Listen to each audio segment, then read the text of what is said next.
ಭಾರತ ಮತ್ತು ಪಾಕಿಸ್ತಾನ ಅಂತ ಹೇಳಿದ್ರೆ ಶತ್ರು ದೇಶಗಳು. ಅಂತಾರಾಷ್ಟ್ರೀಯವಾಗಿ ತಿಕ್ಕಾಟಗಳಿರುತ್ತೆ, ರಾಜತಾಂತ್ರಿಕವಾಗಿ ತಿಕ್ಕಾಟ ಮಾಡ್ತೀವಿ. ಯುದ್ಧದ ವಿಚಾರ ಬಂದಾಗ ಯಾವುದನ್ನು ಮುಲಾಜಿಲ್ಲದೆ ಪಾಕಿಸ್ತಾನಕ್ಕೆ ಹೊಡೆಯೋದನ್ನು ನೋಡಿದ್ದೀವಿ. ಆದರೆ ಇವತ್ತು ಪಾಕಿಸ್ತಾನ ಭಾರತಕ್ಕೆ ಸಹಾಯ ಮಾಡಿದೆ ಅನ್ನೋದನ್ನು ನೀವು ನಂಬಲೇಬೇಕು. ಎಲ್ಲಿ ಸಾಧ್ಯ ಆಗಿದೆ ಇದು? ಅರಬ್ಬಿ ಸಮುದ್ರದಲ್ಲಿ ಇಂಥದ್ದೊಂದು ಪರಿಸ್ಥಿತಿಗೆ ಸಾಧ್ಯ ಆಗಿದೆ. ಹಾಗಾದರೆ ಅರಬ್ಬಿ ಸಮುದ್ರದಲ್ಲಿ ಮಾನವೀಯ ಮಿಂಚು ಹರಿದಿರೋದೀಗ ಏನಾಯಿತು? ಮಧ್ಯ ಸಮುದ್ರದಲ್ಲಿ ಒಂದು ಹಡಗು ಭಾರತದ್ದು, ಅದು ತಾಂತ್ರಿಕ ದೋಷಕ್ಕೊಳಗಾಗಿತ್ತು. MV ಗೌತಮ್ ಎನ್ನುವಂಥ ಹಡಗದು. ಆ ಹಡಗು ತಾಂತ್ರಿಕ ದೋಷಕ್ಕೊಳಗಾಗಿತ್ತು. ಒಮನ್ನಿಂದ ಭಾರತಕ್ಕೆ ಮರಳುವಾಗ 6 ಭಾರತೀಯರಿದ್ದರು, ಒಬ್ಬರು ಇಂಡೋನೇಷ್ಯಾ ಪ್ರಜೆ ಇದರಲ್ಲಿದ್ದರು. ಇವರು ಬರ್ತಾ ಇದ್ದಂತಹ ಸಮಯದಲ್ಲಿ ತಾಂತ್ರಿಕವಾಗಿ ಅದು ದೋಷಕ್ಕೊಳಗಾಯಿತು. ಅದಾದ ನಂತರ ಅದಕ್ಕೆ ಮುಂದೆ ಹೋಗೋದಕ್ಕೆ ಸಾಧ್ಯ ಆಗಲಿಲ್ಲ. ಹಡಗಿನಲ್ಲಿದ್ದವರೆಲ್ಲ ಕೂಡ ಸಂಕಷ್ಟದಲ್ಲಿದ್ದರು. ತಕ್ಷಣವೇ ಮುಂಬೈ ಕಡಲ ರಕ್ಷಣಾ ಕೇಂದ್ರಕ್ಕೆ ಬಂದಂಥ SOS ತುರ್ತು ಸಂದೇಶ ಏನಿದೆ, ಆ ತುರ್ತು ಸಂದೇಶಕ್ಕೆ ಪಾಕಿಸ್ತಾನದ ನೌಕಾಪಡೆ ಇದೀಗ ಸಹಾಯ ಮಾಡಿದೆ. ಪಾಕಿಸ್ತಾನದ ನೌಕಾಪಡೆ MV ಗೌತಮ್ ಎನ್ನುವಂಥ ಹಡಗಿನ ಇಂಜಿನ್ನು ಮತ್ತು ಜನರೇಟರ್ ಎಲ್ಲ ಸಂಪೂರ್ಣವಾಗಿ ಸ್ಥಗಿತ ಆಗಿತ್ತು, ಚಲಿಸಲಾಗದೆ ಅದು ಸಮುದ್ರದಲ್ಲೇ ನಿಂತುಬಿಟ್ಟಿತ್ತು. ಹೀಗಾಗಿ ಅವರೆಲ್ಲ ಮುಂಬೈನಲ್ಲಿರುವಂಥ ಸಾಗರ ರಕ್ಷಣಾ ಮತ್ತು ಇದನ್ನು ನಿರ್ವಹಣಾ ಕೇಂದ್ರ ಏನಿದೆ ಅದಕ್ಕೆಲ್ಲ ಮಾಹಿತಿ ಹೋಯಿತು. ತಕ್ಷಣವೇ ಪಾಕ್ನ PNS ಕಾಶ್ಮೀರ್ ಎನ್ನುವಂಥ ಯುದ್ಧ ನೌಕೆ ಸ್ಥಳಕ್ಕೆ ಆಗಮಿಸಿ ಅವರಿಗೆ ಸಪೋರ್ಟ್ ಮಾಡೋ ಪ್ರಯತ್ನವನ್ನು ಮಾಡಿದರು. ಅವರಿಗೆ ಬೇಕಾದಂತಹ ಅವಕಾಶಗಳನ್ನು ಕೊಡೋ ಪ್ರಯತ್ನವನ್ನು ಮಾಡಿದರು. ಮುಂಬೈ ಕರೆ ಮತ್ತು ಇಸ್ಲಾಮಾಬಾದ್ನ ಸ್ಪಂದನೆ ಆಯಿತು. ನಾನು ಅವಾಗ ಹೇಳಿದೆ, ಇಂಥದ್ದೊಂದು ತಾಂತ್ರಿಕ ದೋಷ ಕಂಡ ತಕ್ಷಣವೇ ಮುಂಬೈನಿಂದ ಕರೆ ಹೋಯಿತು, ಇಂಥದ್ದೊಂದು ಹಡಗಲ್ಲಿ ಸಿಕ್ಕಾಕೊಂಡಿದೆ, ಸಹಾಯ ಬೇಕು ಅಂತ. ಆ ತಕ್ಷಣವೇ ಅವರೆಲ್ಲ ಸ್ಪಂದನೆ ಮಾಡಿದ್ದಾರೆ. ಹಡಗು ಪಾಕಿಸ್ತಾನದ ಸಮುದ್ರ ವ್ಯಾಪ್ತಿಗೆ ಹತ್ತಿರ ಇತ್ತು. ಅಂದರೆ ಪಾಕಿಸ್ತಾನ ಇದ್ದಂಥ ಹಡಗು ಮತ್ತು ಭಾರತದ ಹಡಗು ವ್ಯಾಪ್ತಿ ಚಿಕ್ಕದಾಗಿತ್ತು. ಹೀಗಾಗಿ ಅವರು ತಕ್ಷಣ ಇವರೆಲ್ಲ ನೆರವಿಗೆ ಬಂದು ಸಹಾಯವನ್ನು ಮಾಡಿದ್ದಾರೆ. ಈ 7 ಜನ ಏನಿದ್ರು ಆ 7 ಜನರಿಗೆ ಸಹಾಯ ಮಾಡೋ ಪ್ರಯತ್ನವನ್ನು PMSA ಕಾಶ್ಮೀರ್ ಎನ್ನುವಂಥ ಹಡಗಿನ ಮುಖಾಂತರ ಸಹಾಯ ಮಾಡಿದ್ದಾರೆ. ಅವರಿಗೆ ಆಹಾರ, ಕುಡಿಯುವ ನೀರು, ತುರ್ತು ವೈದ್ಯಕೀಯ ನೆರವು ಇವೆಲ್ಲವನ್ನು ಕೂಡ ಸಹಾಯ ಮಾಡಿರುವುದು. ಇದರ ಜೊತೆಗೆ ಹಡಗಿನ ಜನರೇಟರ್ನ ಸರಿಪಡಿಸೋದಕ್ಕೆ ಪಾಕ್ನ ತಾಂತ್ರಿಕ ದಳ ಏನಿತ್ತು ಅದು ಕೂಡ ಸಹಾಯವನ್ನು ಮಾಡಿದೆ ಅನ್ನುವಂಥ ಸುದ್ದಿಗಳು ಬರ್ತಾ ಇದೆ. ಈ ಹಿಂದೆಯೂ ಕೂಡ ಅವರು ಒಂದು ಹಡಗಿಗೆ ಸಹಾಯ ಮಾಡಿದ್ರು ಅಂತ. ಏಪ್ರಿಲಲ್ಲಿ ಒಂದು MV ಗೋಲ್ಡ್ ಆಟಮ್ ಅಂತ, MV ಗೋಲ್ಡ್ ಆಟಮ್ ಅದು ಚೀನಾ, ಬಾಂಗ್ಲಾ, ಮಯನ್ಮಾರ್ ಮತ್ತು ಇಂಡೋನೇಷ್ಯಾದ ಪ್ರಜೆಗಳೆಲ್ಲ ಇದ್ದರು. ಅಲ್ಲಿ PNS ಹುಸೈನ್ ಎನ್ನುವಂಥ ಹಡಗು ಬಂದು ಅವತ್ತು ಅವರಿಗೆ ಸಪೋರ್ಟ್ ಮಾಡಿತ್ತು. ಇವತ್ತು ಭಾರತದ ಹಡಗಿಗೆ ಯಾರು ಸಪೋರ್ಟ್ ಮಾಡಿದ್ದಾರೆ? ಪಕ್ಕದ ಪಾಕಿಸ್ತಾನದವರು ಸಪೋರ್ಟ್ ಮಾಡುವ ಮುಖಾಂತರ ಮಾನವೀಯತೆಯನ್ನು ಮರೆದಿರೋದು. ಆ ಮುಖಾಂತರ ಶತ್ರುತ್ವವನ್ನು ಮರೆತು ಸೈ ಎನಿಸಿಕೊಂಡಿದೆ ಪಾಕ್. ಇತ್ತೀಚೆಗಷ್ಟೇ ಒಂದು ಸುದ್ದಿ ಬಂದಿತ್ತು, ಇದೇ ಮುನೀರ್ ಜಮ್ಮು ಕಾಶ್ಮೀರದಲ್ಲಿ ಅಟ್ಯಾಕ್ ಮಾಡೋದಕ್ಕೆ ಭಾರಿ ಪ್ರಮಾಣದ ಸಿದ್ಧತೆಗಳನ್ನು ಮಾಡಿಕೊಳ್ತಾ ಇದ್ದಾರೆ, ಇತ್ಯಾದಿ ಸುದ್ದಿಗಳು ಬಂದಿತ್ತು. ಈ ಸುದ್ದಿಗಳ ನಡುವೆ ಇಂಥದ್ದೊಂದು ಮಾನವೀಯತೆಯನ್ನು ಅವರೆಲ್ಲ ಮೆರೆದು ಶತ್ರುತ್ವವನ್ನು ಮರೆತು ಸೈ ಎನಿಸಿಕೊಂಡಿದೆ ಪಾಕ್. ಈ ವಿಚಾರದಲ್ಲಿ ಪಾಕಿಸ್ತಾನದ ನೆರವನ್ನು ಸಕಾರಾತ್ಮಕವಾಗಿ ಭಾರತದ ವಿದೇಶಾಂಗ ಇಲಾಖೆ ನೋಡಿದೆ.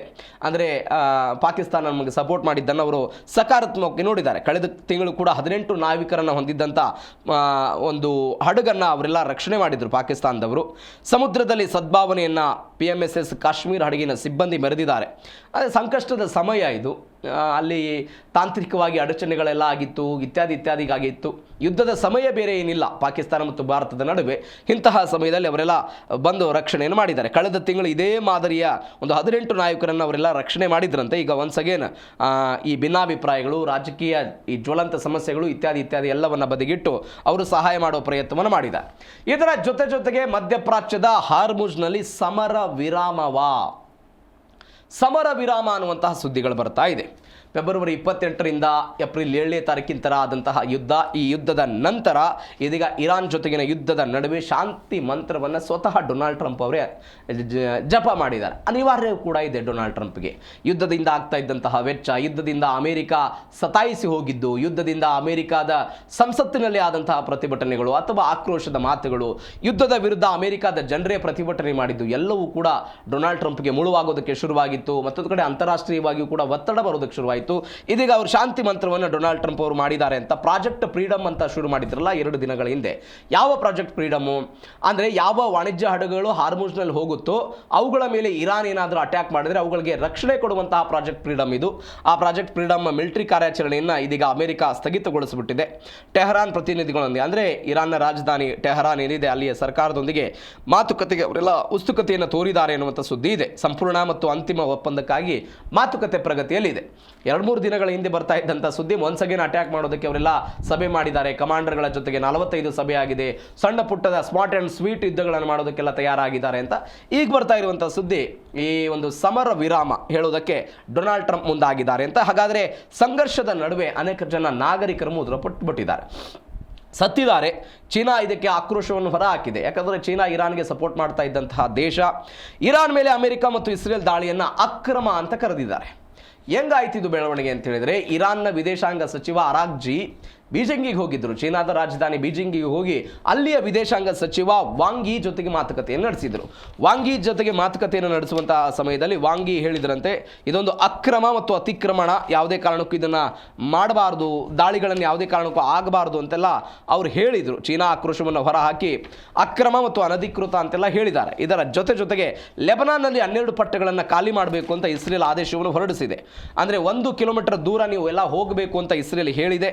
ಮತ್ತೊಂದು ಕಡೆ ಶಾಂತಿ ಮಾತುಕತೆಯ ನಡುವೆಯೂ ಕೂಡ ಇಸ್ರೇಲ್ನಿಂದ ಈ ಆಕ್ರಮಣ ನಿಲ್ತಾ ಇಲ್ಲ ಎನ್ನುವಂಥ ಸುದ್ದಿಗಳು ಬರ್ತಾ ಇರೋದು.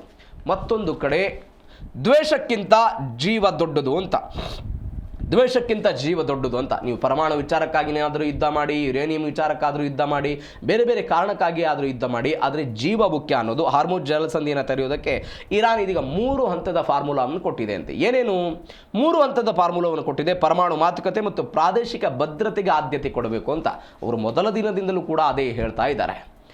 ನಮ್ಮ ಮೇಲೆ ಇನ್ನೊಮ್ಮೆ ದಾಳಿ ಆಗದಂತೆ ನೀವು ಭರವಸೆಯನ್ನು ಕೊಟ್ಟರೆ ನಾವು ಇವತ್ತೇ ಓಕೆ ಅಂತ ಹೇಳ್ಬಿಡ್ತೀವಿ ಅಂತ. ನಮಗೆ ಆಗಿರುವಂಥ ಹಾನಿ, ನಮ್ಮ ಮೇಲೆ ದಾಳಿ ಆಗದಂತೆ ನೀವು ನೋಡ್ಕೊಳ್ಬೇಕು ಅಂತ, ಯುದ್ಧದಿಂದ ಯಾರು ಗೆಲ್ಲೋದಿಲ್ಲ ಅನ್ನುವಂಥ ಅರಿವು ಟ್ರಂಪ್ಗೆ ಬಂತ. ಯಾಕಂದರೆ ಅವರು ಸುದೀರ್ಘ ವಿಯೆಟ್ನಾಂ ಯುದ್ಧ ಮಾಡಿದ್ದಾರೆ, ಇರಾಕ್ ವಿರುದ್ಧ ಯುದ್ಧವನ್ನು ಮಾಡಿದ್ದಾರೆ, ಇದೇ ಅಫ್ಘಾನಿಸ್ತಾನದ ವಿರುದ್ಧ ಮೊನ್ನೆ ತನಕೂ ಕೂಡ ತಾಲಿಬಾನನ್ನು ಹೊರಗಿಟ್ಟು ಒನ್ಸ್ ಅಗೇನ್ ತಾಲಿಬಾನ್ ಅವರು ವಾಪಸ್ ಬಂದ ತಕ್ಷಣವೂ ಕೂಡ ಅಮೆರಿಕ ಜರ್ಜರಿತ ಆಗಿಬಿಟ್ಟಿದೆ. ಅದನ್ನೇನಾದರೂ ಮನವರಿಕೆ ಮಾಡಿಕೊಂಡು ಡೊನಾಲ್ಡ್ ಟ್ರಂಪ್ ಯುದ್ಧದಿಂದ ಹಿಂದೆ ಸರಿಯುವ ಪ್ರಯತ್ನವನ್ನು ಮಾಡಿದ್ರಾ ಅನ್ನುವಂಥ ಪ್ರಶ್ನೆಗಳು ಸದ್ಯಕ್ಕೆ ಶುರುವಾಗ್ತಾ ಇರೋದು. ಇದು ಮಧ್ಯಪ್ರಾಚ್ಯದ ಕದನ ವಿರಾಮ ವಿಚಾರಕ್ಕೆ ಸಂಬಂಧಪಟ್ಟಂತಹ ಬೆಳವಣಿಗೆ.